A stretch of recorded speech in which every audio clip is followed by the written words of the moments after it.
আমাদের এই হাতে থাকা সেলফোনের যে কিছু গুরুত্বপূর্ণ সেটিংস আছে, সেই সেটিংসটার দ্বারাই আমরা আমাদের কিছু গুরুত্বপূর্ণ তথ্য বা ডকুমেন্টস, ফটোস আমরা হাইড করে রাখবো, লক করে রাখবো, সেটা জানি আপনার ফ্যামিলির লোক কেউ জানতে না পারে। কিছু পার্সোনাল জিনিস থাকে, সেগুলো আমার ফ্যামিলিকে জানানো সম্ভব হয় না, সেটার দ্বারাই অনেক ক্ষতি হয়। সেই কারণে আমরা সেই পার্সোনাল বিষয়গুলো কিভাবে হাইড করে রাখবো বা লক করে রাখবো, কেউ বুঝতে পারবে না যে না আপনি হাইড করে রেখেছেন। তো এই কাজটা আমরা করে থাকি অনেক থার্ড পার্টি অ্যাপসের দ্বারাই। সেই অ্যাপসটা যখন আমরা ইনস্টল করি এবং লক করে রাখি, পরবর্তীতে যখন আমরা সেই অ্যাপসটা যখন ডিলিট করে দিই, তখন আমাদের সেই ডকুমেন্টসগুলা, পার্সোনাল বিষয়গুলা চলে যায়, বা অনেক সময় সেই পার্সোনাল বিষয়গুলা লিক হয়ে যায়।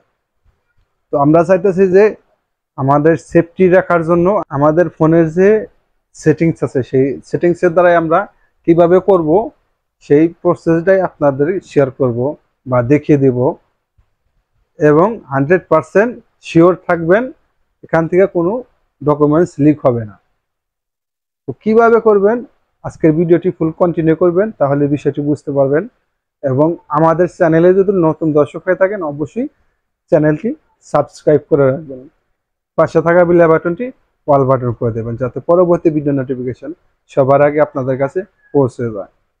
তো চলুন মোবাইল স্ক্রিনে, তো আমরা আসবো এই যে ফাইলসে। তো আপনারা এটাতে আসবেন, আসার পরে এই অ্যাপসটা যদি আপনাদের না থাকে, প্রায় ফোনে এটা দেওয়া থাকে, এখন নামাতে হয় না, আপনাদের যদি না থাকে অবশ্যই প্লে স্টোর থেকে নামিয়ে নেবেন। তো আপনারা এই যে সেভ ফোল্ডারে এটাতে ট্যাপ করবেন। তো এখানে একই পিন কোড আপনারা দুইবার দিয়ে সেট করে নেবেন। 4 ডিজিটের পাসওয়ার্ড এখানে দিয়ে সেট করে নেবেন। তো আমি এখানে সেট করে রেখেছি, তো আপনারা করে নেবেন। তো যে পিকচারটা এখানে লক করে রাখতে চান, সেই পিকচারটা এখানে নিয়ে নেবেন। তো ধরেন আমি এই ফটোটাই আমি লক করে রাখবো, সে কারণে আমাকে এই যে থ্রি লাইনে আসতে হবে। থ্রি লাইনে এসে যে দেখতে পাচ্ছেন মুভ টু সেভ ফোল্ডার, এটাতে ট্যাপ করবেন। ট্যাপ করলে আপনি যে পাসওয়ার্ড দিয়ে সেট করে রেখেছেন, সেই পাসওয়ার্ডটি এখানে দিয়ে দিবেন। তো আমি পাসওয়ার্ডটি দিয়ে দিলাম, দেওয়ার পরে এখানে ওকে দিয়ে দিলাম। এবার আমার সেই এই ফটোটা আমার সেভ ফোল্ডারে চলে গেছে। তো আমি সেভ ফোল্ডারে চলে যাব। আমি অ্যাপসে আসলাম, আসার পরে ব্যাগে আসবো। ব্যাগে আসার পরে এই যে এখানে সেভ ফোল্ডারে আসবো। আসার পরে ফের একইভাবে আমি পাসওয়ার্ড দিয়ে প্রবেশ করব। করার পরে এই যে দেখতে পাচ্ছেন এখানে এসে পড়েছে। তো এই ফটোটা ফের আনলক করবেন কিভাবে, লাইনে ট্যাপ করলেন, থ্রি লাইনে ট্যাপ করার পরে যে move to save folder, move out of save folder, এদের ট্যাপ করলে আপনার এটা আনলক হয়ে যাবে। তো এইভাবে আপনারা সেভ ফোল্ডার থেকে লক করে রাখতে পারবেন।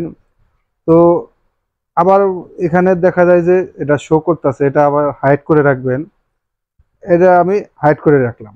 এবার আর বুঝতে পারবেন না যে এখানে আমার কোনো লকের অপশন আছে। ফোনে অ্যাপসও থাকবে না, এখানে লকের অপশনটাও শো করবে না, বুঝতে পারবে না যে এখানে আমি লক করে রেখেছি। এইভাবে আপনারা এই অ্যাপসের দ্বারাই লক করে রাখতে পারবেন এবং আপনার ডকুমেন্টসগুলো প্রাইভেসি থাকবে। তো আজকের মতো এই পর্যন্তই। ভিডিও দেখে যদি একটু উপকৃত হয়ে থাকেন, অবশ্যই চ্যানেলটি সাবস্ক্রাইব করে রাখবেন। দেখা হবে পরবর্তী যে কোনো ভিডিওতে। আল্লাহ হাফেজ।